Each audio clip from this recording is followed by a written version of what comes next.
어제 그제 금요일 날은 비가 왔습니다. 교회로 오다 보니까 비가 추적추적 오는데 남산의 은행잎이 많이 떨어져서 인도에도 또 도로에도 덮여 있는 것을 보게 되었습니다. 그런데 그 순간 불현듯이 떠오른 생각은 왜 비는 하늘에서 내릴까 하는 생각이었습니다. 여러분, 질문을 드리겠습니다.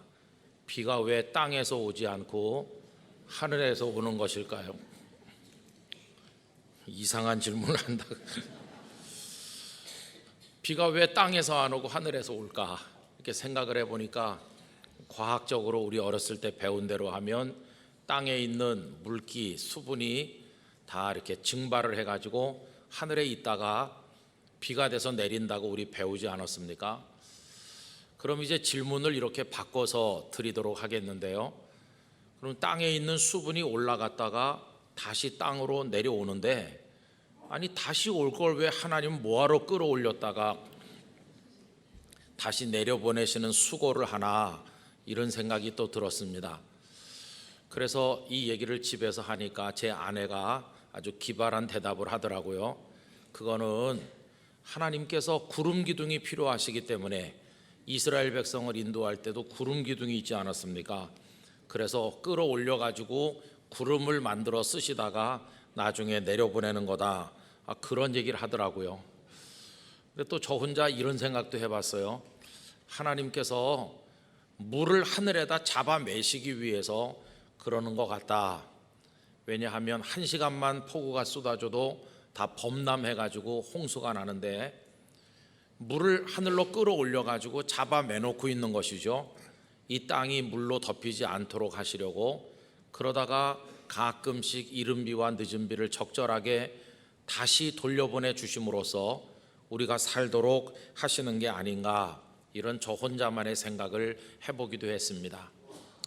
그런데 여러분, 이걸 가만히 생각을 하니까 그 속에 영적인 의미가 크다는 것을 알게 됐습니다. 비가 왜 하늘에서 오나? 그건요, 이 땅에 살고 있는 사람들로 하여금 하늘을 올려다보면서 살게 하시려는 하나님의 뜻이 있기 때문이라고 생각이 들었습니다. 여러 달째 비가 오지 않아 보세요. 땅이 다 쩍쩍 갈라터지고 저수지에 물이 줄면 사람들은 땅을 팝니다. 어떻게 샘 근원이라도 좀 얻어볼까 하고 여기도 파보고 저기도 파보다가 이래저래 다 효과가 없으면 그 다음엔 다 하늘을 바라보지 않습니까? 언제 비를 내려주시나. 여러분, 사람은 창조될 때부터 하늘을 우러러 보도록 만들어진 줄로 믿습니다. 하늘을 보면서 살아야 될 존재가 우리들인 것입니다. 그런데 우리들은 어떻게 된 일인지 땅에 속해서 땅을 디디고 땅의 사람으로 땅만 보면서 살다 보니까 그만 하늘을 상실하는 사람이 되고 만 것입니다. 창세기 1장 1절, 태초에 하나님이 천지를 창조하시니라, 그렇게 되어 있죠. 우리 성경엔 그냥 한 단어 천지 이렇게 되어 있어서 느낌이 좀 약합니다만은 그 히브리어 원문 성경은 단어가 분리되어 있습니다. 그래서 하나님께서 하늘과 땅을 창조하셨다고 되어 있습니다. 하나님께서 만드신 이 세상은 땅으로만 구성되어 있는 세상이 아니라 하늘과 땅으로 구성되어 있습니다. 그러므로 우리들은 하늘과 땅으로 구성된 세상을 우리에게 주셨기 때문에 땅도 누려야 되고 하늘도 누리면서 살아야 되는데 우리는 땅만 보고 살기 때문에 하늘을 누릴 줄을 모르고 하늘을 상실하는 사람이 되고 말았다 하는 것입니다. 여러분, 땅만 보며 사니까 어떤 일이 벌어지는 것일까요? 골로새서 3장 5절과 6절에 다음과 같은 말씀이 나옵니다. 그러므로 땅에 있는 지체를 죽이라. 곧 음란과 부정과 사욕과 악한 정욕과 탐심이니 탐심은 우상 숭배니라. 이것들로 말미암아 하나님의 진노가 임하느니라. 이렇게 말씀했는데 여러분, 이 땅에 있는 게 뭐예요? 아주 악한 것들이에요. 죄악들이에요. 그런데 우리가 이 땅에 있는 것들만 바라보면서 따라다니며 살다 보면 그 더러운 죄악에 오염되게 돼 있고 그 결과가 무엇일까요? 하나님의 진노를 받는다는 겁니다. 성도 여러분, 땅만 보며 살면 망하게 되어 있어요. 그래서 하늘을 우러르며 살도록 우리를 창조하셨다고 하는 것입니다. 지나간 한 주간 동안 특별 새벽 기도회를 모이면서 무엇을 가지고 하나님께 나아갈까 이 질문을 생각을 했는데 그 대답은 우리가 마음속에 하나님께 감사를 가지고 나가야 한다고 했습니다. 그럼 무엇으로 왜 감사하느냐고 질문한다면 다 땅의 것들입니다. 먹을 거, 입을 거 주셨고, 자식 주셨고, 일터를 주셨고, 승진하게 하셨고, 건강하게 하셨고, 전부 이 땅에서 살아가는 데 대한 감사를 하는 거 아닙니까? 그래서 우리의 감사에는 하늘을 주신 은혜에 대한 감사는 쏙 빠져 있을 가능성이 많다는 겁니다. 여러분, 저는 오늘 추수감사주의를 지키면서 그동안 했던 많은 감사 이야기를 마무리하려고 하는데요, 하늘을 주신 하나님의 은혜에 대한 감사가 영락교회 성도들의 마음에 넘치게 되시기를 바라는 것입니다. 하늘 주신 하나님 감사합니다. 이 하늘이라고 우리가 표현할 때는 무슨 우주 공간을 말하는 게 아니고 우리에게는 특별한 영적인 의미가 있습니다. 여러분, 하늘은 어떤 의미로 우리에게 다가옵니까? 첫째는 하늘은 하나님 아버지께서 계신 자리입니다. 여러분, 성경의 하나님은 하늘의 하나님으로 나타나요. 그 유명한 주기도문 어떻게 시작합니까? 하늘에 계신 우리 아버지라고 시작이 됩니다. 하늘은 하나님의 자리입니다. 특별히 마태복음에 보면 그냥 아버지, 그냥 하나님이라고 하지 않고 하늘에 계신 너희 아버지, 하늘에 계신 내 아버지, 예수님은 계속 그렇게 말씀하셨다는 걸 발견하게 됩니다. 예를 들어서 마태복음 10장 32절 33절인데요, 누구든지 사람 앞에서 나를 시인하면 나도 하늘에 계신 내 아버지 앞에서 그를 시인할 것이요, 누구든지 사람 앞에서 나를 부인하면 나도 하늘에 계신 내 아버지 앞에서 그를 부인하리라. 하늘에 계신 아버지라고 하시잖아요. 또 한 가지만 더 예를 들면 마태복음 12장 50절에 누구든지 하늘에 계신 내 아버지의 뜻대로 하는 자가 내 형제요 자매요 어머니이니라 하시더라. 그래서 하나님은 하늘에 계신 하나님으로 묘사되고 있어요. 또 우리 주님께서 부활하시고 다시 올라가셔서 계신 곳이 어디입니까? 거기가 하늘이라고 말씀되고 있죠. 마가복음 16장 19절입니다. 주 예수께서 말씀을 마치신 후에 하늘로 올리우사 하나님 우편에 앉으시니라, 이렇게 되어 있습니다. 뿐만 아니라 두 번째로 이 하늘이라고 하는 것은 장차 저와 여러분이 있을 자리라고도 말씀되어 있어요. 우리도 거기 있게 될 것입니다. 그래서 빌립보서 3장 20절 앞부분에 보면 그러나 우리의 시민권은 하늘에 있는지라. 여러분, 우리는 하늘에 있는 나라의 시민이라 하는 것입니다. 그래서 우리의 이름이 거기 적혀 있는 게 너무너무 중요하거든요. 이것에 관해서 누가복음 10장 20절은 이렇게 말씀되어 있어요. 전도하고 돌아온 제자들에게 하시는 예수님의 말씀인데요, 그러나 귀신들이 너희에게 항복하는 것으로 기뻐하지 말고 너희 이름이 하늘에 기록된 것으로 기뻐하라 하시니라. 영락교회 성도들 교족부에 이름이 다 올라 있는데 한 분도 빠짐없이 하늘에 이름이 기록되는 최고의 축복을 누리시기를 기원합니다. 그래서 하늘에는 우리가 살 집이 있는 겁니다. 고린도후서 5장 1절 만일 땅에 있는 우리의 장막집이 무너지면 하나님께서 지으신 집 곧 손으로 지은 것이 아니요 하늘에 있는 영원한 집이 우리에게 있는 줄 아느니라. 이렇게 말씀하셔서 하늘은 장차 우리가 있을 자리이기도 하다고 말씀하고 있습니다. 그뿐이 아니죠. 여러분, 땅에다 두 발 디디고 어쩔 수 없이 땅의 일로 쫓겨다니면서 몇십 년을 땅에 머무르는 우리들인데 그때 얼마나 힘들고 어려운 일이 많아요. 정말 죽고 싶을 만큼 힘들 때도 있고 낙심될 때가 있는데, 놀랍게도 하늘을 우러러보면 이 땅의 삶을 견디어낼 수 있는 위로와 힘이 임한다는 것입니다. 에스겔 1장 1절과 2절을 읽어보면 이렇습니다. 30째 해 넷째 달 초다새에 내가 그발강가 사로잡힌 자 중에 있을 때에 하늘이 열리며 하나님의 모습이 내게 보이니 여호야긴 왕이 사로잡힌 지 5년 그달 초닷새라 말씀되어 있습니다. 에스겔이 바벨론 왕 느부갓네살이 2차 침공하던 주전 597년 포로가 돼서 바벨론 땅에 끌려갔습니다. 그발강가라는 곳에다 갖다 풀어놨는데 그건 강이라기보다 운하입니다. 그 주변에 빈민촌이 있었는지 어떤 부락이 있었는지 모르지만 하여튼 포로들이 다 그 주변에 살면서 고통받았습니다. 여러분, 나라가 거의 망해가고 맨몸으로 끌려와서 포로가 되어 사는 삶이 얼마나 절망스럽고 어려웠겠습니까? 막 죽지 못해 명맥을 유지하는 것이죠. 그렇게 절망하고 있는 이 젊은 에스겔에게 그가 30살 되던 어느 날 하나님께서 하늘을 열어 보여주시는 것입니다. 하늘은 하나님이 계신 자리인데 하늘이 열리니까 그의 눈에 뭐가 보였나요? 하나님의 모습이 보였다는 것이. 그렇게 되는 순간 그는 절망의 자리에서 벌떡 일어났습니다.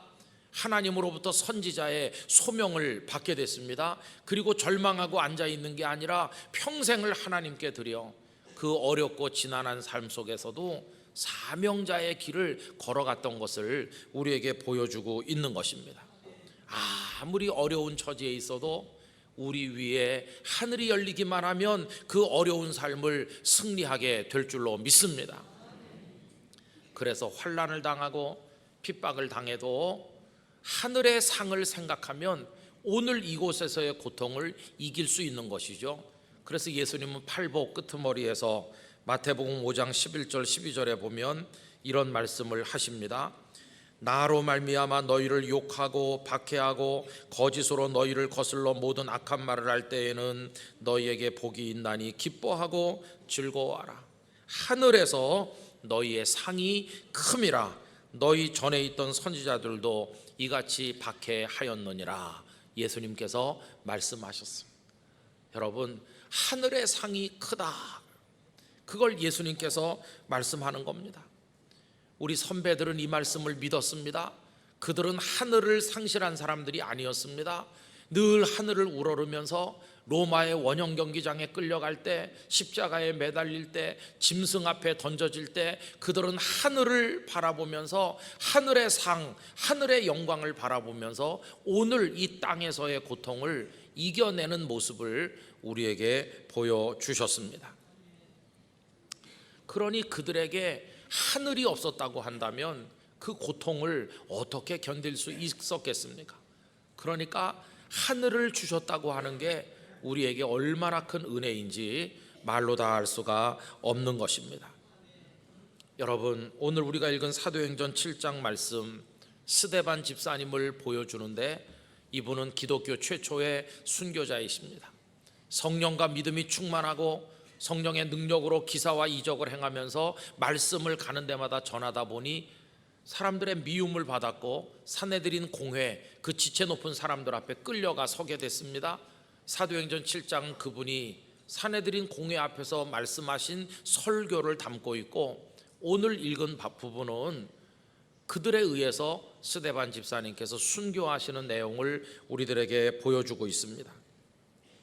여러분, 그 산헤드린 공회에 살벌한 사람들, 스데반을 향해 이를 가는 그런 사람들 앞에서 그가 두려워하지 아니하고 포기하지 아니하고 믿음을 지켜 순교의 제물이 될 수 있었던 힘은 어디서 온 것입니까?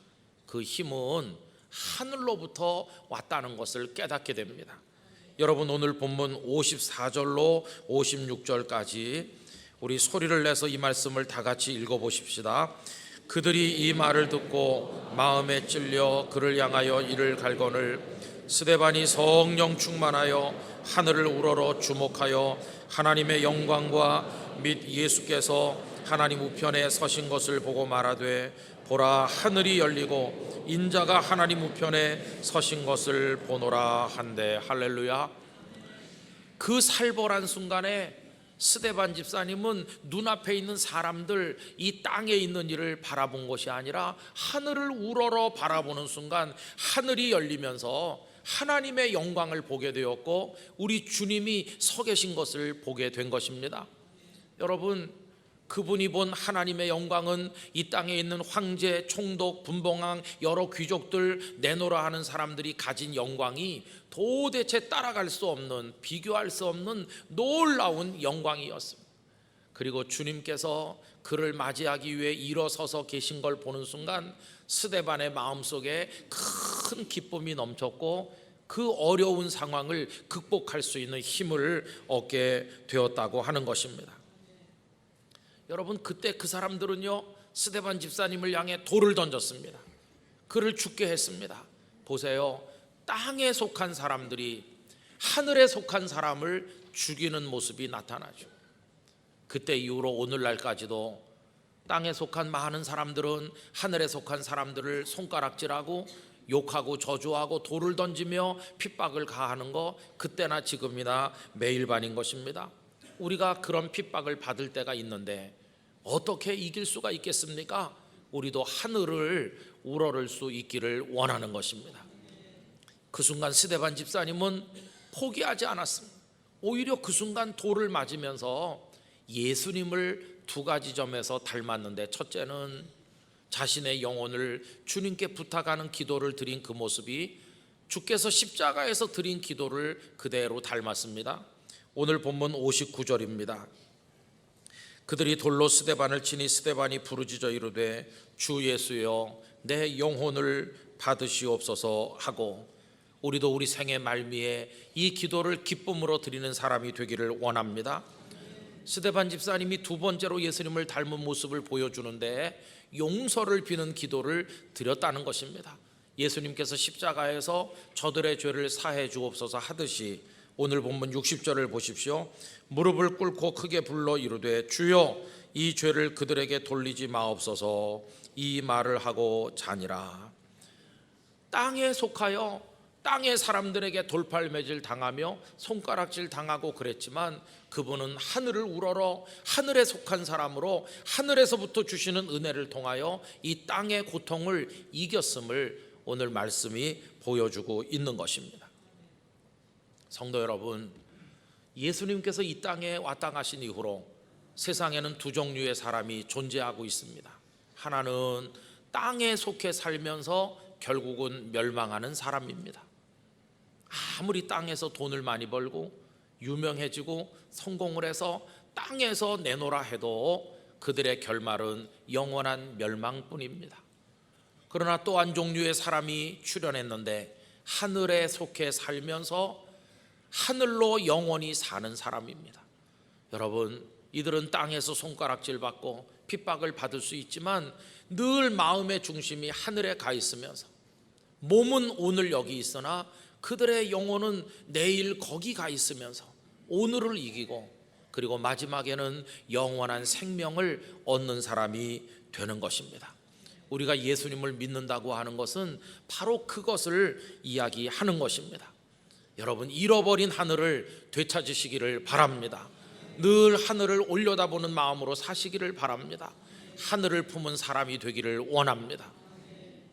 전에도 말씀드렸던 이중표 목사님 하늘을 품은 사람이라는 수필 수상집을 내셨는데요, 거기 보면 이런 얘기가 있습니다.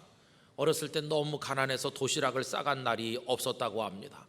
점심시간만 되면 얻어먹는 것도 하루 이틀이지 너무나 민망해서 종소리가 나면 뛰쳐나와서 운동장 한쪽 구석에 있는 수도꼭지를 틀고 물을 잔뜩 마셔가지고 물배를 채우고 그리고 뒷산에 올라가면 출렁출렁하는 소리가 들릴 정도였다고 합니다.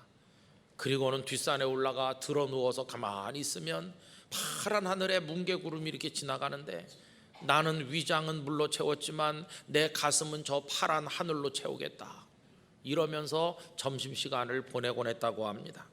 그때 그 이야기를 그분은 이렇게 적고 있습니다. 언제나 마음은 하늘을 품고 살고 싶었습니다.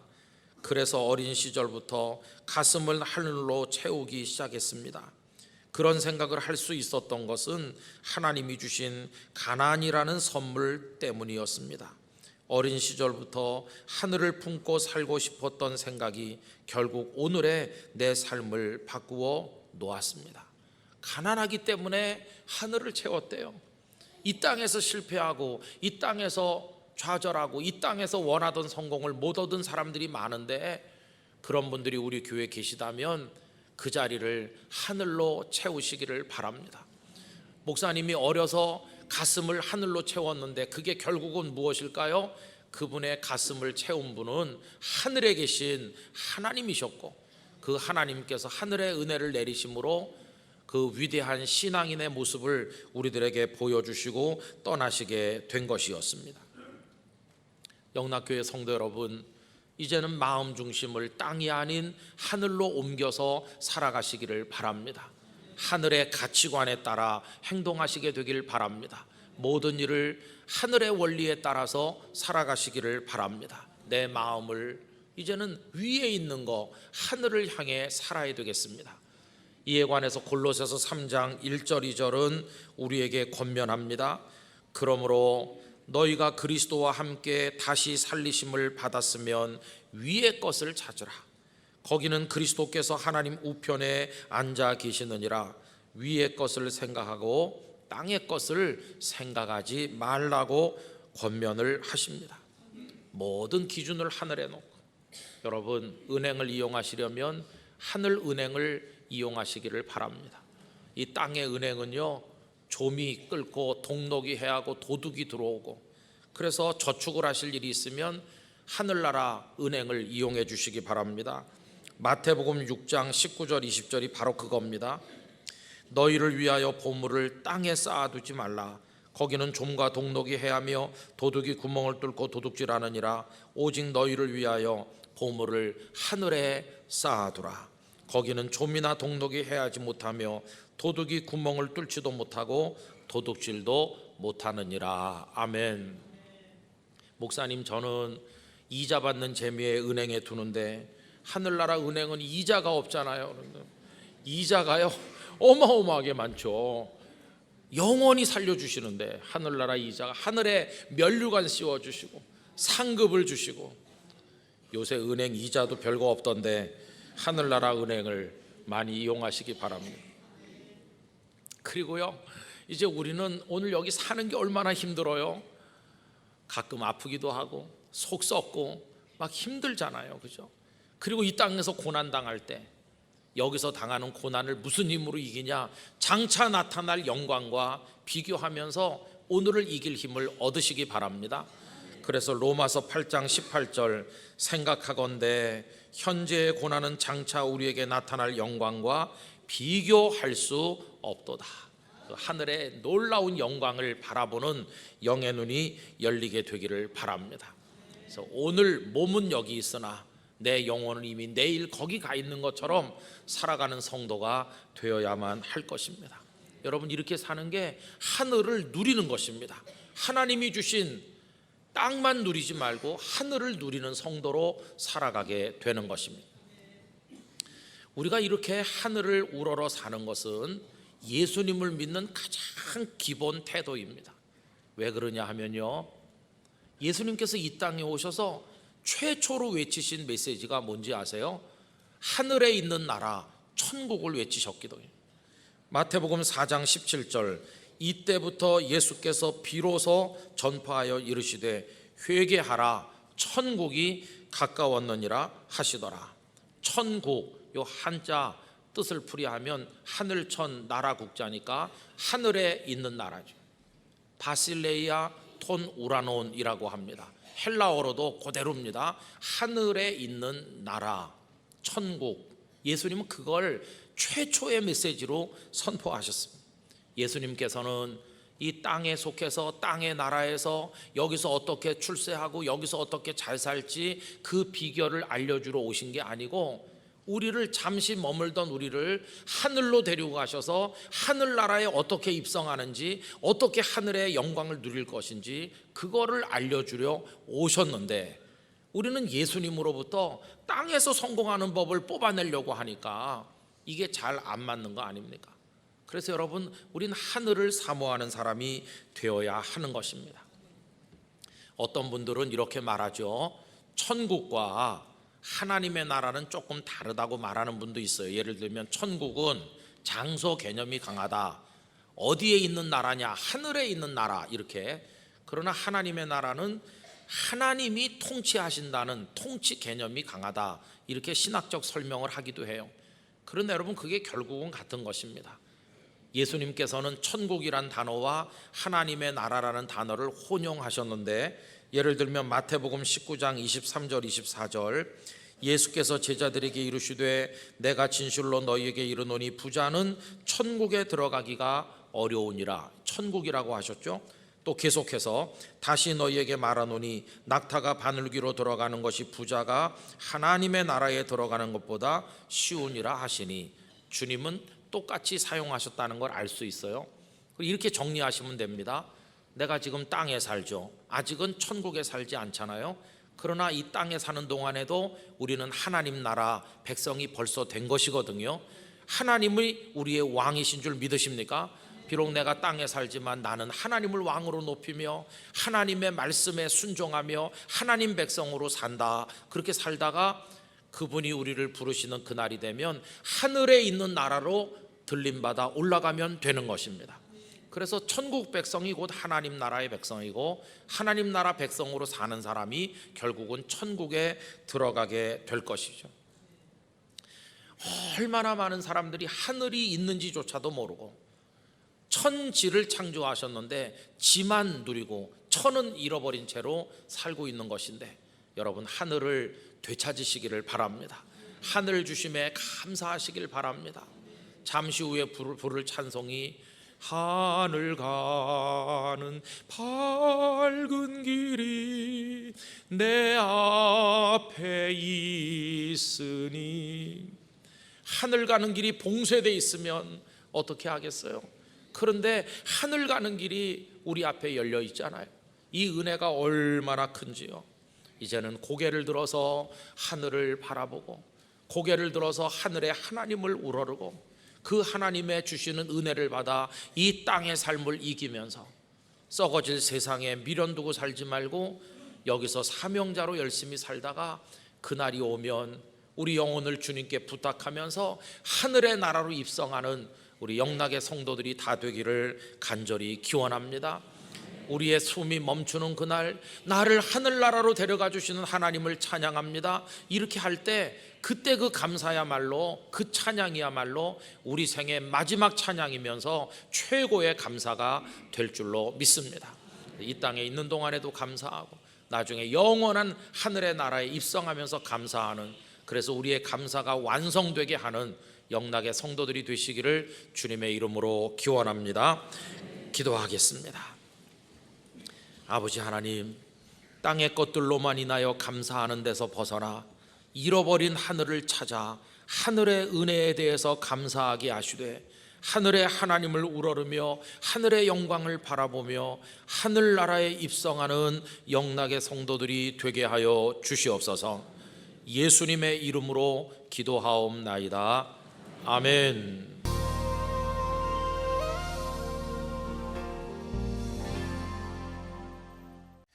찬양 감사합니다. 여러분, 우리 주님을 찬송했는데 우리 모두의 고백이 되기를 간절히 바랍니다. 오늘이 5월 1일입니다. 새로운 달이 시작되는 첫날인데 한 달 동안 더 주님을 가까이 하시기 바라고, 여러분들의 가정과 삶에 하나님의 평화가 함께 하시기를 기원합니다. 또 가정의 달이라고 하니까 여느 때보다도 가정의 소중함을 생각하고 하나님께 감사하는 마음으로 잘 평안하게 지나셨으면 합니다. 우리나라의 1인 세대가 얼마나 많아졌는지 이제는 제일 많은 게 혼자 사는 가정이죠. 그걸 가정이라고 부를 수 있는지 잘 모르겠습니다. 어쨌든 이러면서 다 흩어져 나가는 시대가 됐지만 우리 영락교회 성도들 가족 간에 더 사랑하시고 하나님의 축복을 가족 단위로 많이 받으시게 되기를 바랍니다. 또 오늘은 근로자의 날이라고 대부분의 직장이 쉬셨을 텐데 근로를 다른 말로 하면 노동이 되겠죠. 근데 이건 원래 하나님께서 주신 축복인데 수고로 여겨지고 있습니다. 가급적 안 했으면 이렇게 생각하는데, 그래서 요한계시록 14장 13절에 보면은 주 안에서 죽는 자들은 복이 있다고 하시면서 수고를 그치고 쉰다, 그런 말씀을 하셨어요. 여러분, 우리들은 하나님 안에 있으면 가정의 일이든지 직장의 일이든지 수고롭게 여기면서 억지로 하는 것이 아니라 하나님의 축복인 줄로 알고 의욕을 가지고 열심히 하게 될 줄 믿습니다. 모든 삶의 영역에 하나님의 은혜를 허락해 주시기를 간절히 원합니다. 오늘 저녁에 귀한 분들이 우리 교회에 오셨어요. 여기 앞에 지금 이렇게 쭉 앉아 계시는데요. 천안 아산로의 세계선교위원회 위원장이신 우리 서부교회 윤마태 목사님 한번 일어나 보시죠.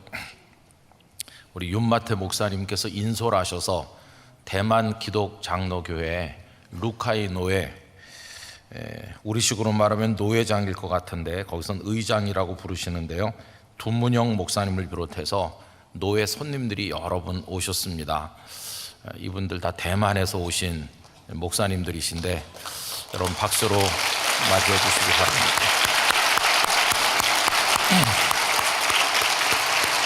감사합니다. 네.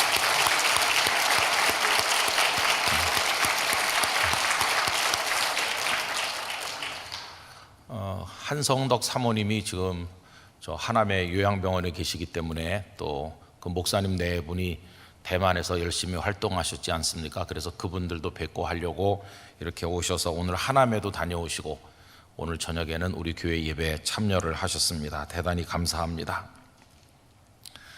그동안 우리가 여러 차례로 나누어서 사도행전 7장 말씀을 읽어왔습니다.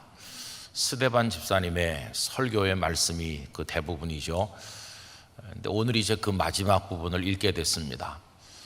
하늘나라에 가신 고 이중표 목사님께서 가장 사랑하는 말씀 중에 하나가 오늘 본문이라고 하셨습니다. 이중표 목사님께서 분당에다가 예배당을 하나 지으셨죠. 그래서 두 군데 예배당이 있는 목회를 하셨어요. 근데 그 분당에 지은 예배당을 민족 성전이라고 불렀습니다. 그 목사님은 유달리 우리 민족을 사랑하신 분이셨는데, 근데 그 예배당이 지붕을 위에서 내려다보면 우리 영락교회는 십자 형태로 되어 있습니다만은 그 교회는 팔각형 형태로 되어 있습니다. 그 목사님께서 직접 그 설명하신 바가 있는데, 왜 팔각형 형태로 예배당을 만들었는가? 그 이유는 면류관을 상징하기 위해서라고 그랬습니다. 여러분, 옛날 왕들의 왕관 같은 거를 머릿속에 떠올려 보시면은 이게 이제 마치 팔각형처럼 둥근데, 그래서 그 곳곳에 장식이 붙어 있고 아주 귀한 보석들이 물려 있는 그런 왕관을 생각해 보시면은 그 팔각형이라고 하는 게 좀 이해가 되죠. 이런 직사각형이 아니고 팔각형을 만드신 거예요. 그러면서 그 목사님께서 당신이 소원하는 것은 그 교회 모든 성도들이 나중에 하나님 앞에 갔을 때 면류관을 쓰기를 바란다, 그런 말씀을 하셨어요. 여러분, 아마 그것은 모든 목사들의 소망일 거라고 생각합니다. 저도 이 자리에 계신 여러분들도 다 면류관을 쓰게 되기를 원합니다. 근데 그 면류관을 헬라어로 스테파노스라고 합니다. 그런데 이 스테파노스가 바로 오늘 본문에 나오는 스데반이죠. 스데반을 원래대로 하면 스테파노스입니다. 그러니까 스데반 집사님은 그 이름 자체가 면류관이라는 뜻을 가지고 있어요. 그리고 오늘 읽은 이 7장 맨 끝에 본문은 스데반 집사님께서 어떻게 면류관을 쓰셨는가, 그것을 보여주는 건데, 당신의 생명을 주님께 드림으로써 순교의 면류관을 쓰시는 모습이 오늘 본문에 나와 있습니다. 스데반 집사님은 예수님의 복음이 이 땅에 전해진 그 이후에 최초의 기독교 순교자이십니다. 그리고 그 어떤 순교보다도 순교의 그 상황이 자세하게 묘사되어 있죠. 물론 예수님 길잡이였던 세례 요한의 죽음도 복음서에 자세히 나옵니다. 춤추는 자리에서 한 계집아이의 춤값으로 헤롯에 의해서 죽임을 당한 세례 요한의 죽음 이야기도 나오지만 그건 아직 예수님께서 십자가 지시고 죽으시고 부활하셔서 승천하시는 그 일이 있기 이전이죠. 주님께서 십자가와 부활을 통해서 이제 복음을 완성하시고 난 그 이후에 최초의 순교자는 이 스데반 집사님이고, 자세하게 그 상황이 상상이 될 수 있도록 언급되어 있습니다. 사도행전 12장에 가면 예수님의 제자들 중에 첫 순교자 야고보의 순교가 기록되어 있는데 거기는 아주 간단하게 나와 있습니다. 그냥 사울이 야고보를 죽였다 이렇게만 나와 있어요. 사도행전 12장 2절에 보면 요한의 형제 야고보를 칼로 죽이니, 이렇게만 나와 있어요. 근데 오늘 본문에 스데반 집사님의 순교에 관해서는 그 순교에 이르기까지 전 과정부터 시작을 해서 마지막 그가 어떻게 숨을 거두고 우리 주님의 영접을 받게 되는지 그 과정이 자세히 나와 있어요. 그래서 이중표 목사님께서는 이 말씀을 읽을 때 당신도 모르게 일어서게 된다고 이야기하더라고요. 아, 하나님께서 이렇게 귀한 사람을 준비하셔서 당신의 품에 안으시는구나. 나중에 우리가 이제 확인해 볼 텐데요, 예수님께서 서셨다 이렇게 나오거든요. 서 계신다. 원래 우리는 예수님께서는 하나님 보좌 우편에 앉아 계신다고 고백하는데, 앉아 계신다고 표현된 그 예수님께서 오늘 본문에는 서 계시는 예수님으로 등장합니다. 그 이 목사님께서는 왜 앉아 계시던 예수님께서 일어서셨을까? 그것은 당신이 사랑하시는 그 스데반 집사님이 천국으로 올라오는 때이기 때문에 두 팔 벌려 영접하시기 위해서 일어서신 것이라고 그렇게 설명을 하셨습니다. 그러면서 당신도 그렇게 주님의 영접을 받기를 원한다고 하시면서 눈물을 흘리셨던 그 모습이 생각이 납니다. 그래서 오늘 본문은 그냥 쑥 읽어 넘어가기에는 너무도 우리 마음에 남기는 여운이 깊은 감동적인 말씀이죠. 여러분, 한 사람이 세상에 태어나서 다양한 모습을 가지고 존재합니다. 인생의 길이도 환경도 삶의 내용들도 제각기 다 다르고 80억이 넘는 사람들이 지구촌에 살고 있기 때문에 80억 개 이상의 인생의 모습이 있다고 생각하는데, 스데반 집사님께서 우리에게 보여준 그 삶의 모습은 정말 예수님을 가장 근접해서 닮은 그런 모습을 우리에게 보여주시는 것이죠. 그러면서 오늘 이 본문은 예수님 그때부터 시작해서 오늘에 이르기까지, 그리고 앞으로 예수님께서 재림하실 때까지 이 역사 무대 속에서 이루어질 끊임없이 반복되는 그런 모습을 보여주는 하나의 장면이라고도 할 수 있어요. 여러분, 여기 등장하는 인물을 세 수로 나눠볼 수 있습니다.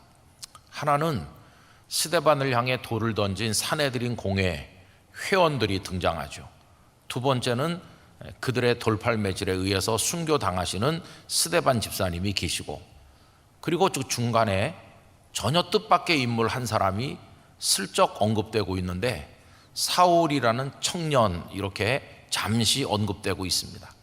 근데 우리는 그 다음 스토리를 이미 알기 때문에 사울이라는 청년에 주목하지 않을 수가 없고, 그래서 그 사울을 제3의 인물로 또 설정할 수가 있다는 거죠. 그래서 사내들인 공회 회원이 있고 스데반 집사님이 계시고, 그리고 사울이라는 청년이 이 장면 속에 등장한다. 이렇게 세 수로 나눠서 이 말씀을 생각해 볼 수 있습니다. 그러면 다수를 차지하고 있는 사내들인 공회 회원들은 어떤 사람들일까요? 이 사람들은 당시 유대 최고의 지위에 있었고 부귀 영화를 누리던 사람들이고 일반 백성들로부터 존경을 받던, 이 세상적으로 말하면 성공한 사람들이죠. 그리고 대단히 종교적이기도 해요. 그들은 율법을 중요하게 생각을 했고 나름대로, 그리고 자기들이야말로 하나님을 잘 경외한다고 생각했습니다. 물론 그 사내들인 공회 절반은 바리새파 사람들이고 절반은 사두개파 사람들이기 때문에 다른 점도 많이 있었어요. 그럼에도 불구하고 어떤 공통의 목적을 가지고는 예수님을 향해 똑같이 대적했던 사람들이기도 하죠. 이들이 다수입니다. 여러분, 오늘 이 세상의 다수는 어떤 사람들일까요? 다수는 주님을 대적하는 세력이죠. 악의 세력이 언제나 다수입니다. 반면에 그 앞에 스데반 집사님은 홀로 서 있어요. 혼자 서 있다고 하는 게 우리에게 주는 느낌이 뭡니까? 주님을 따르는 사람이 얼마나 외로운가, 그걸 보여주는 거죠. 홀로 그 많은 사람들 앞에 서 있는 스데반의 모습이 오늘 이 땅에서 신실하게 믿음을 지키면서 주님의 복음을 배반하지 아니하고 주님의 뒤를 따르고자 하는 성도들의 모습을 보여주는 것이라고 할 수 있겠습니다. 여러분, 종종 말씀드리지만 신실한 주님의 사람은 이때나 지금이나 2000년 역사를 통틀어서 언제나 소수였다는 사실을 우리가 알아야 됩니다. 우리가 착각하기 쉬운 게 있는데, 주일이 되면 우리 교회 이 자리가 가득 차서 자리가 모자라서 다른 부속 건물로 가실 만큼 주일날 성도들이 많이 오시잖아요. 그래서 우리 영락교회 성도들은 착각하기가 쉬워요. 야, 이 세상에 예수님을 믿는 사람이 많아. 또 우리 성도님들의 친구들이 또 우리 교회보다 더 큰 교회를 다니시는 분들도 많을 테니까 만나서 교회 얘기를 해보면은 다 큰 교회 다니는 분들의 얘기니까 믿는 사람이 많은가, 이렇게 착시 현상에 빠질 수 있어요. 그러나 여러분, 우리나라 전체를 통틀어 가지고 생각해 보면 기독교인이 그렇게 많은 게 아닙니다. 요즘엔 정확히 파악하기 어렵지만은 전보다 많이 위축됐다고 하는 것도 우리가 알고 있고, 코로나를 통하는 가운데 또 우리 교회가 무척 어려움을 겪기도 하였습니다. 그래서 우리는 통계적으로 봐도 이제 소수인 것이고, 소수라는 걸 절대로 잊으시면 안 돼요. 우린 소수다. 그리고 조금 더 말씀드린다면은, 교회 드나든다고 해서 다 신실한 주님의 사람은 아닐 거 아닙니까? 그냥 교인일 뿐이죠. 교인으로 왔다 갔다 하는 이들도 많을 거예요. 전에도 말씀드린 것처럼 저는 부산에 있을 때는 교인 여러분 이렇게 했어요. 그래서 여기 와서도 교인 여러분 이렇게 하니까 어떤 분이 저한테 오셔서, 목사님 기왕에 할 거면 성도 여러분 이렇게 해주시면 안 되나요? 근데 제 마음속에는 교인하고 성도는 다르다고 생각했거든요. 교인은 그냥 왔다 갔다 하는 사람이고, 성도는 정말 거듭나서 주님을 참되게 믿고 천국 백성이 되는 사람을 성도다, 이렇게 생각했어요. 근데 교인 여러분 그러면은 성도들 중에는 조금 마음에 불편을 느끼실 수도 있어요. 이해를 하죠. 근데 좀 불편한 게 낫지 않나, 그런 생각도 들어요. 왜 그러냐 하면은, 성도 여러분 그러면 성도도 아닌 사람까지도 구원받은 줄로 착각하면 곤란하잖아요. 그래서 정확히 말하려면 어떻게 말해야 되겠습니까? 교인과 성도 여러분 이렇게 말해야 그게 정확한 거죠. 여러분, 그 지난 주일에도 잠시 말씀드렸지만은 두 여자가 맷돌을 돌리는데 한 여자는 데려가고 한 여자는 버려둔다고 그러지 않았어요? 그럼 그걸 오늘 여기다 적용하면 똑같이 앉아서 똑같은 찬송가를 부르면서 똑같은 예배 순서에 따라 예배를 드리고 있어도 한 사람은 데려가시고 한 사람은 버려둔다면, 버려지는 사람은 교인인 것이고 주님께서 데려가는 사람은 구원받은 성도가 되는 거 아니겠어요? 그러니까 여러분, 이 얘기를 왜 말씀드리냐 하면은 여러분들 자존심 상하라고 말씀드리는 게 아니고요, 교회 다니는 사람들이 적지만 적은 중에도 정말 좁은 길을 따라서 주님의 뒤를 끝까지 따라갈 사람은 더 적다 하는 걸 말씀드리는 것이에요. 예수님께서 다락방에서 그 성만찬 예식을 하시면서 많은 말씀을 하신 게 요한복음에 나오는데, 세상이 너희를 미워할 것이다. 왜냐하면 너희는 세상에 속하지 않았기 때문에, 그리고 세상이 나를 미워했기 때문에 너희를 미워하는 게 마땅하다고 얘기하시잖아요. 그러니까 그리스도인들은 이 세상에서 박수받고 존경받으면서 우리가 원하는 거 다 하면서 살고자 생각한다면 그건 어려운 것이에요. 예수님을 믿는다는 것 자체가 세상 사람들은 싫어하는 일이고, 이미 우리는 예수님을 믿고 산다는 것만으로도 이 세상과 동화될 수 없는 그런 존재적인 한계를 가지고 있는 거죠. 5만 가지 불편함과 손해와 핍박을 감수하면서도 우리가 예수님을 붙들 수밖에 없는 것은 예수님만이 생명이시기 때문이에요. 예수님만이 구원이시니까. 이 땅에 사는 몇십 년 동안 만 가지 박해를 받는다 할지라도 예수님을 통해 영원한 생명을 얻겠다는 그 하나로 인하여서 우리는 끝까지 주님을 따라가게 되는 것입니다. 어쨌든 여기 사내들인 공회에 다수가 있고 외롭게 홀로 서 있는 스데반 집사님이 있어요. 근데 이 다수는 어떤 사람들입니까? 다수는 부하내동하기 쉽고 자기들의 어떤 집단 이익에 따라서 행동하는 그런 사람들이죠. 스데반 집사님께서 긴 설교를 말씀하셨어요. 그동안 우리가 여러 차례 토막을 나눠서 이제 그 말씀을 묵상을 했는데 말씀을 들은 겁니다. 그럼 여러분, 말씀을 들은 이후의 반응이 어떤가? 오늘 말씀을 한번 보시면 54절에 이런 반응이 나오죠. 그들이 이 말을 듣고 마음에 찔렸다, 이렇게 나오죠. 마음에 찔려. 여기 찔리다라고 하는 헬라어 단어는 마음이 조각조각으로 뜯겨져 나가는 걸 말해요. 조각조각으로 뜯겨져 나가는 거, 무척 고통스러운 걸 말해요.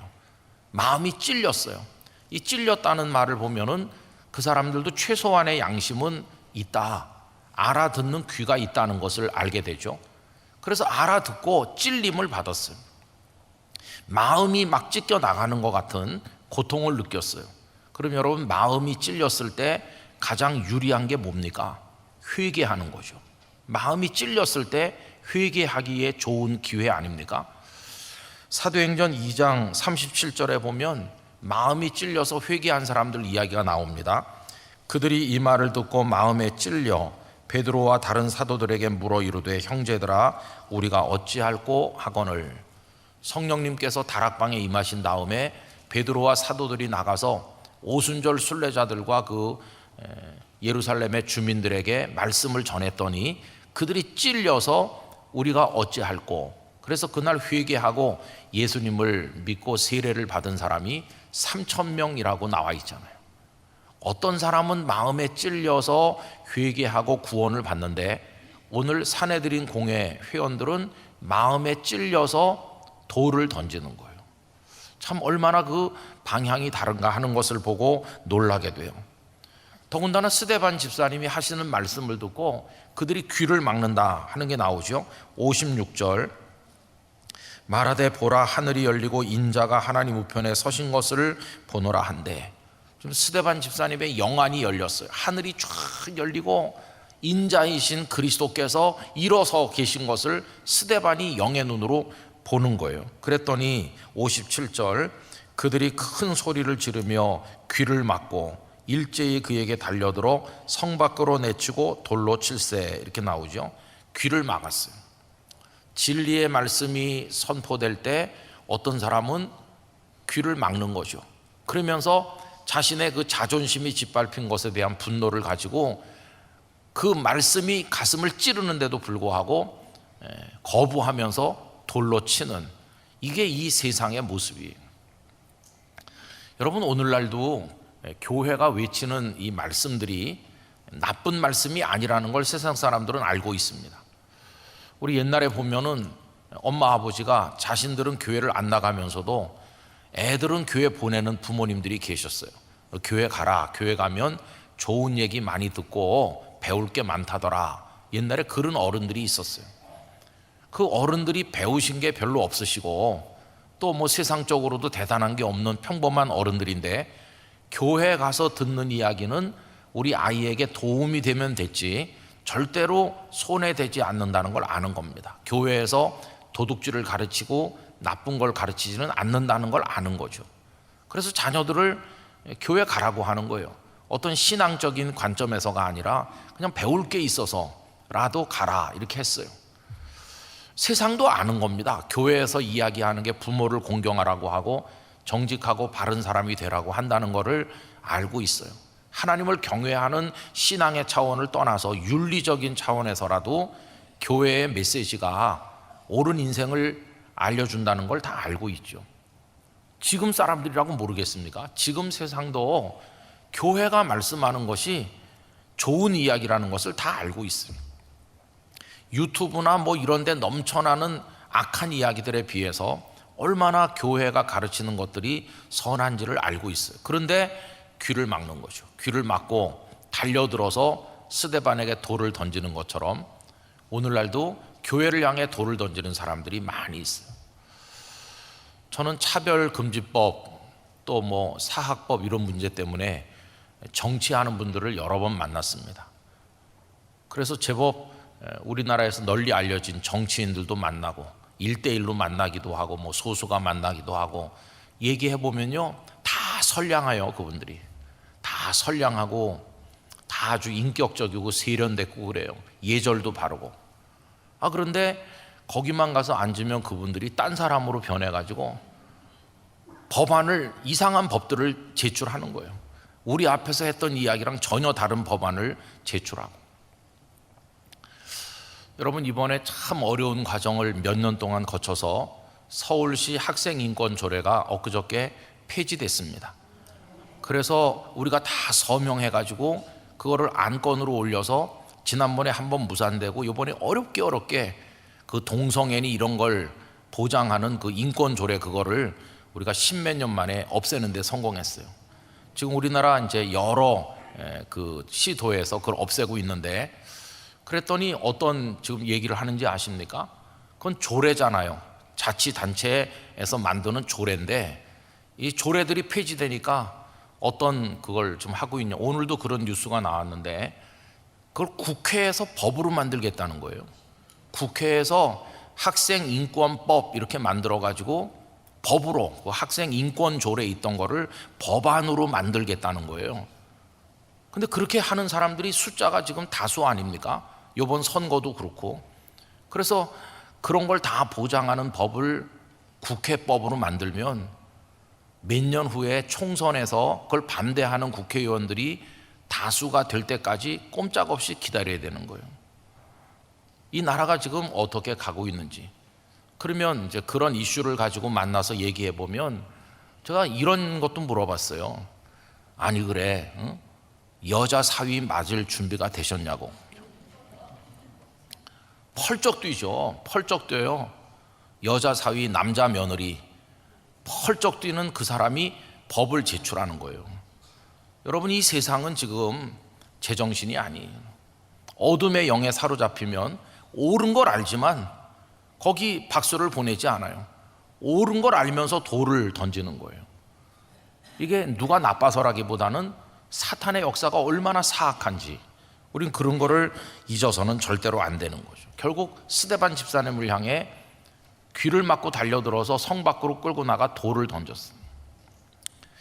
자, 그들은 그런 모습을 보였고 그게 오늘의 악한 세상을 대변하는 거다, 이렇게 우리가 이해할 수 있습니다. 그럼 이제 그 앞에 홀로 서 있는 스데반 집사님은 어떤 분이신가요? 스데반 집사님은 예수님을 가장 근접해서 닮은 분이라고 생각합니다. 어떤 점에서 그러냐 하면 스데반 집사님이 숨을 거두기 직전에 보인 그 모습이 그러하죠. 여러분 59절 한번 다 같이 읽어보실까요? 그들이 돌로 스데반을 치니 스데반이 부르짖어 이르되 주 예수여 내 영혼을 받으시옵소서 하고. 주 예수여 내 영혼을 받으시옵소서, 이게 마지막 기도와도 같은데요, 이 기도는 마치 예수님께서 십자가에서 7마디 가상칠언을 말씀하시면서 아버지 하나님께 그 영혼을 맡기는 것과 같은 기도 아닙니까? 내 영혼을 부탁하나이다. 그게 닮았어요. 예수님을 닮았어요. 여러분, 우리가 나중에 어디서 어떤 형태로 이 땅의 삶을 마감하게 될는지 모르지만 언젠가 우리에게 그 순간이 올 텐데 그때 우리도 이 기도를 드릴 수 있기를 원합니다. 아버지 나의 영혼을 받아주시옵소서. 이 기도를 하고 인생을 마칠 수 있는 사람은 정말 복된 사람이죠. 그리고 더 위대한 모습을 스데반 집사님이 보여주시는데 60절 같이 읽겠습니다. 무릎을 꿇고 크게 불러 이르되 주여 이 죄를 그들에게 돌리지 마옵소서, 이 말을 하고 자니라. 여러분, 여기 이 마지막 이 기도도 예수님의 기도죠. 아버지여 저들을 사해 주십시오. 저들이 자기들이 하는 일이 무엇인지를 모릅니다. 십자가에 달리신 채로 당신을 십자가에 못 박은 자들을 용서해 주실 것을 우리 예수님께서 기도하셨는데, 여기 스데반 집사님도 그런 기도를 드리는 거예요. 얼마나 놀랍습니까? 이 두 가지 기도를 보면 스데반 집사님이 정말 예수님을 근접하게 닮았다 하는 것을 알 수 있죠. 그래서 우리에게 정말 아름다운 삶의 모델이 되고 계신 것입니다. 그러면서 이 스데반 집사님은 이 마지막에 성령님이 충만하셨어요.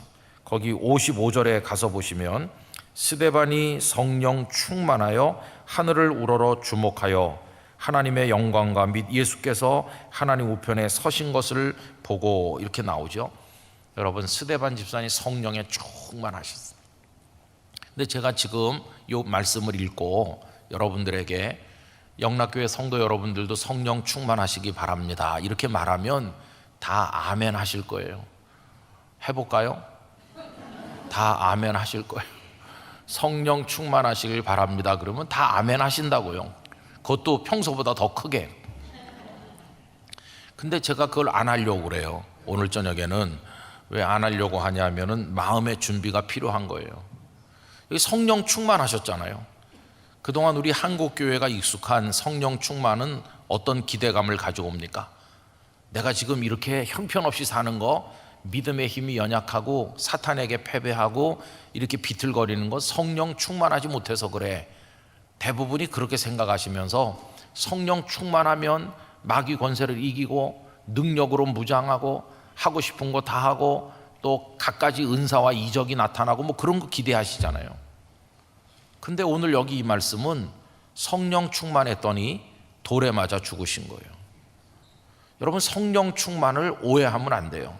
성령 충만은 우리에게 능력이 주어져서 우리가 하고 싶은 모든 걸 마음껏 내활개를 치듯이 그렇게 펼치면서 하나님의 은혜와 축복을 누리면서 그렇게 사는 의미가 아니에요.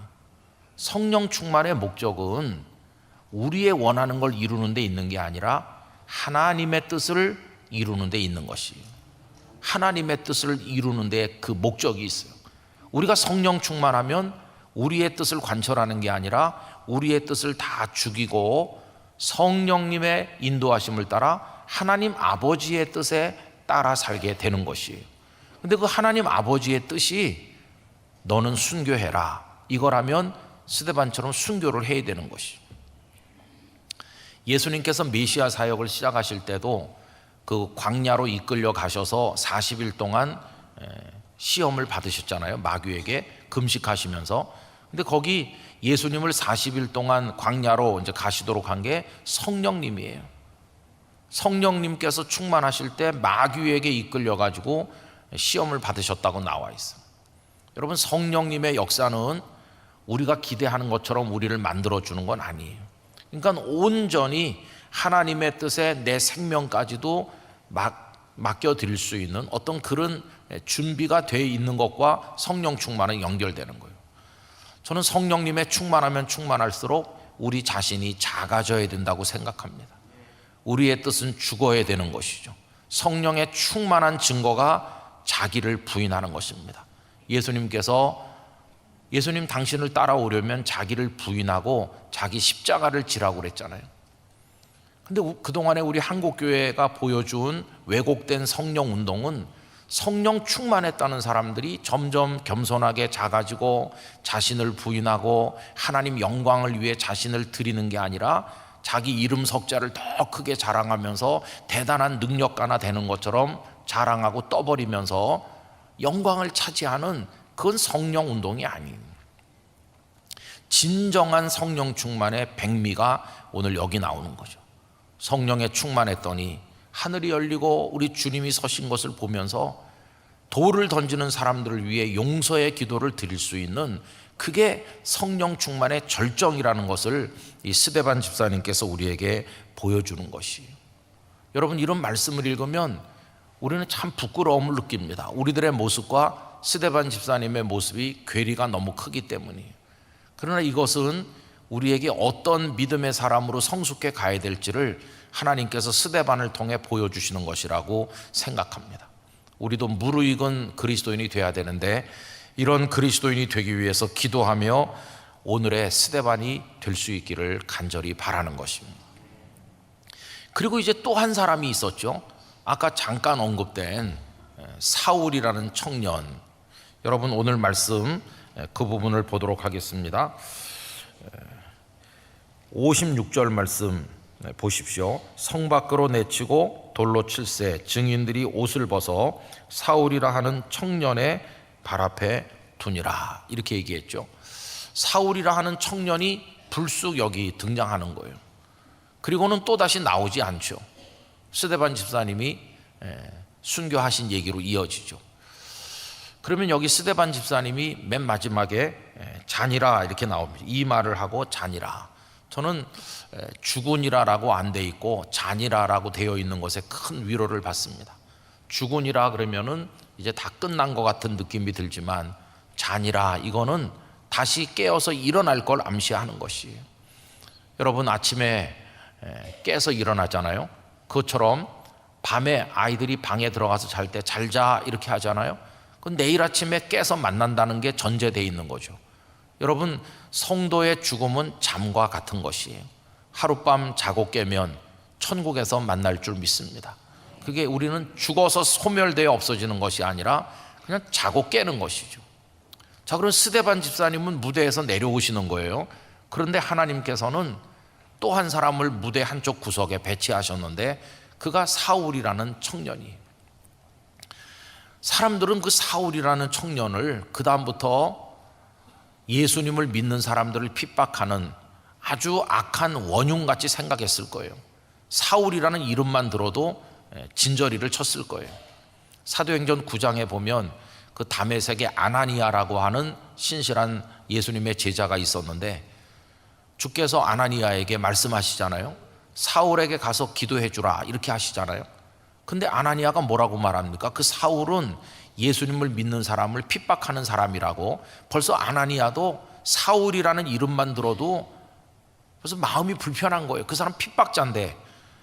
그렇게 낙인 찍혀 있어요. 사울이라는 이름만 들으면 모든 그리스도인들은 그냥 그 사람 이름이 가져다 주는 두려움이 있는 거예요. 사울. 근데 우리 주님은 달랐어요.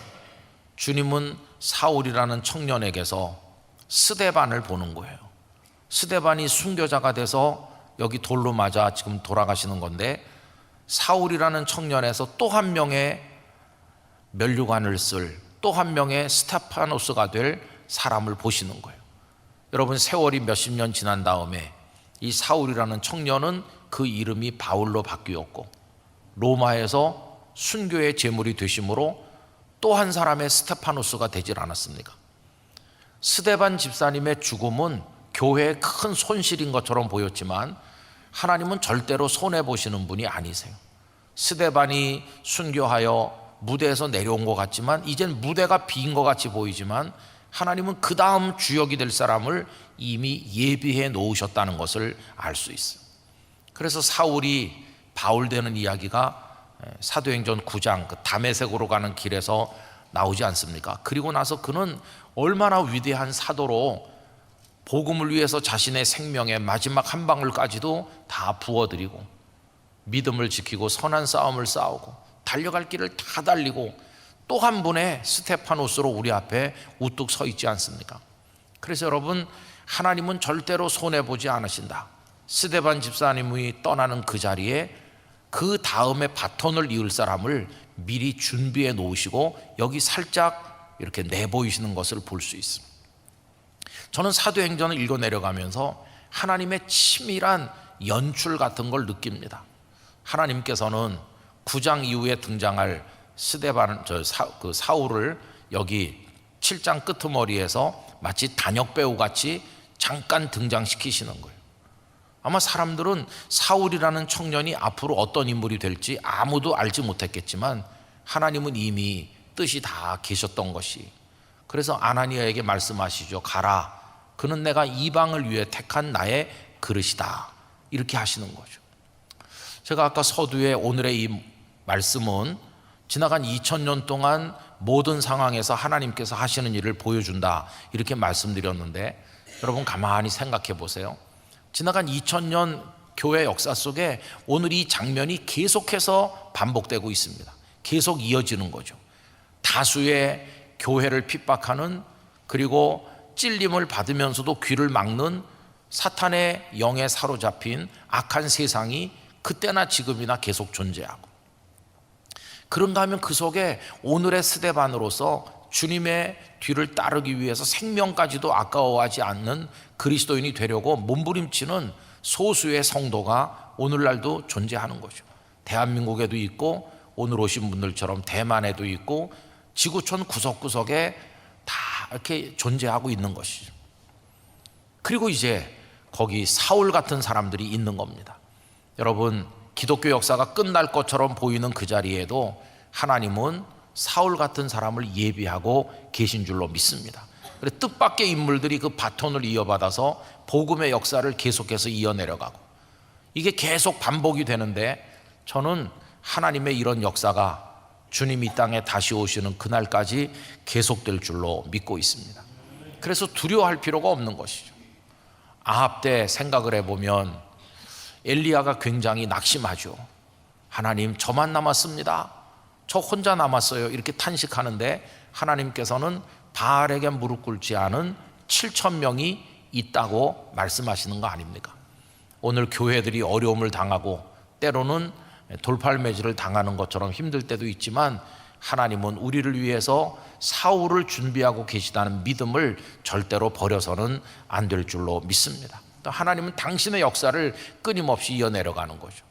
그럼 이제 결론적으로 오늘 우리가 이 본문 말씀을 읽음으로써 깨닫는 게 뭡니까? 그건 다른 게 아니라 오늘 우리가 오늘의 스데반이 되어야 한다 하는 것뿐입니다.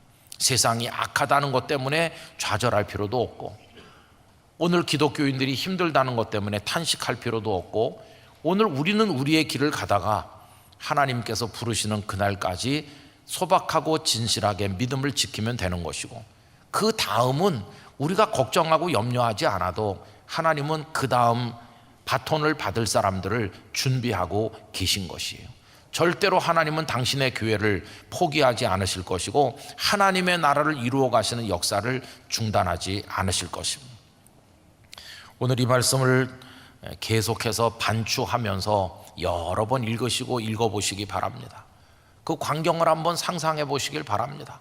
분노에 가득 찬 어리석은 사내들인 공회원들이 있고, 그 앞에 연약해 보이지만 예수님을 닮은 스데반 집사님이 무릎을 꿇고 돌에 맞으면서 하늘이 열려 주님을 바라보는 그 영광을 보면서 그들을 위한 용서의 기도를 드리고 있고, 그리고 한쪽에 옷을 맡아주는 사울이 있는데, 이 사람이 그 다음 또 더 위대한 복음의 사역을 이룰 사람으로 거기 존재하기 시작한 것이죠. 이 모습이 오늘을 보여주고 앞으로도 보여주는데, 오늘 우리는 그 장면 속에서 스데반처럼 등장해야 되리라, 그렇게 생각을 하는 것입니다. 여러분, 우리 영락교회는 오늘 이 세상 속에서 어떤 위치에 있는 것일까요? 우리 각자는 어떨까요? 곰곰이 생각해 보면서 하나님의 은혜 앞에 결단하게 되기를 간절히 기원합니다. 저는 이 말씀을 묵상을 하면서 돌을 던진 그 사람들이 지극히 종교적이었다는데 충격을 받는 거죠. 그 사람들이 종교에 관심이 없다던가 하나님을 모르는 사람들이라면 돌을 던진다는 게 이해가 돼요. 근데 사두개인도 그렇고 바리새인들도 그렇고 다 유대 사회에서 가장 종교적이지 않습니까? 종교적인 것이 하나님을 경외하는 방향으로 연결되는 것만은 아니라는 걸 알 수 있어요. 저는 이 종교적이라는 말을 조금 이상하긴 하지만 교회적이다, 이렇게 한번 표현을 해봅니다. 교회적이면 다 신앙적인 것일까? 교회적이면 다 예수님과 맞는 것일까? 이런 생각을 해봐요. 여러분, 교회도 부패하면 교회이지만 예수님의 적이 될 수도 있는 것이에요. 아무리 교회이지만 예수님의 사람들에게 돌을 던질 수도 있는 거예요. 실제로 일제시대 때 신사참배 문제가 발생하고 그랬을 때는 교회가 성도들을 향해 돌을 던지는 경우도 많이 있어요. 교회가 주기철 목사님 같은 분을 쫓아내기도 하고. 그래서 여러분, 이 영적인 이 변화 속에서 우리는 흔들림이 없어야 된다 하는 것을 알 수 있고, 언제나 깨어서 우리 자신의 모습을 주님 앞에서 성찰하는 게 필요하다는 걸 깨닫게 되는 것입니다. 감히 부끄러운 얘기지만 우리 모두 스데반이 되기 위한 기도를 드리면서 오늘 우리에게 주어진 인생을 살아가고 믿음을 지켜나가기를 간절히 기원합니다. 때로는 외롭고 때로는 힘들더라도 여러분 끝까지 주님을 따라가시기를 진심으로 축원합니다. 기도하겠습니다. 거룩하신 아버지 하나님, 우리 믿음의 대선배인 스데반 집사님의 순교의 장면을 읽으면서 오늘 저희들이 이런저런 말씀들을 받았습니다. 오늘 저희의 믿음의 위치를 생각해보고 한국교회의 자리를 생각을 해보고 영적인 현실 속에서 어떻게 주님의 뒤를 따라야 될 것인가 생각하였습니다. 주님, 저희 모두가 오늘의 스데반이 되기를 원합니다. 성령님으로 충만하게 하셔서 믿음의 용기를 가지게 하시고 어둠의 세상에 굴하지 않게 하여 주옵소서. 오늘 북한 동포를 위해 기도하는 날인데 저 북한 공산 집단, 주체 사상의 집단은 우리에게 돌을 던지는 이 세상에서 가장 악한 세력이라고 할 수 있습니다. 그러나 아버지 하나님, 그 앞에 서 있는 우리일진데 두려워하지 아니하고 하나님의 뜻이 어떻게 성취되는지 믿음으로 기도하며 나가게 하여 주시옵소서. 예수님의 이름으로 기도하옵나이다. 아멘.